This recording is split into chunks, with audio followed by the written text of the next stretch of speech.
There are huge differences between medical marijuana versus alcohol. The biggest thing is that you cannot overdose from marijuana.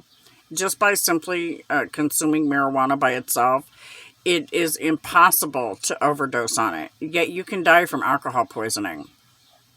Medical marijuana is a substance that allows you the ability to be able to build a tolerance to it, and to the effect of once you've gained that tolerance, it's no longer mind altering.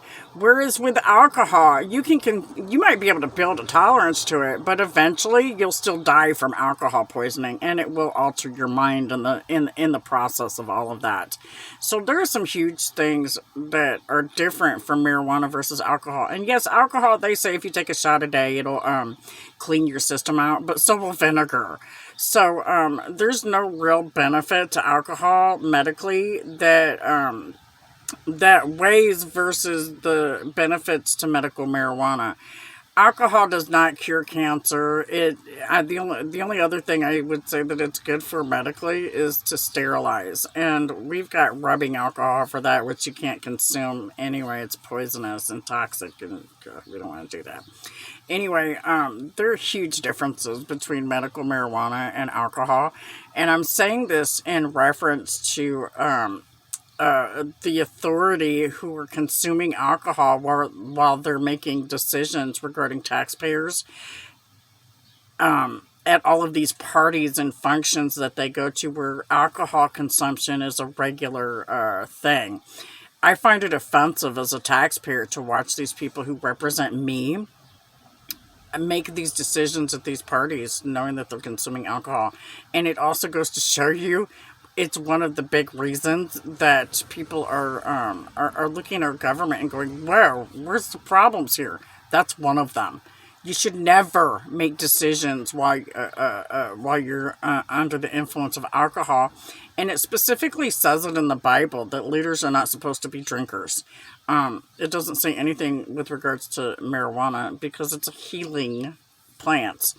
It does things like cure cancer and stop epilepsy, seizures, and other things of that nature. It's also the only substance that your body tries to hold on to. Just so we're all on the same page as far as some of the benefits to what medical marijuana really does in truth versus alcohol. Again, you cannot overdose from medical marijuana, and you can build a tolerance up to it to the level. It doesn't matter if you're taking the oil, the pure oil. Once you build that tolerance up, it's no longer mind altering to the degree that people are talking about. Now, that's different from recreational marijuana. Recreational marijuana is not the same. And alcohol, you can die from alcohol poisoning. So the substances are not the same. I would rather see my congressman at a party smoking a joint than I would see him with a drink in his hands. Because you've also got to consider people who are drinking and driving and putting people at risk. Because you've got to get home from that party some type of way. And not everybody calls a taxi, just so we're on the same page. That's obvious from the way people leave and when they come and go in their vehicles. So those are things that we need to talk about. And yeah, you shouldn't drive while you're influenced by marijuana either.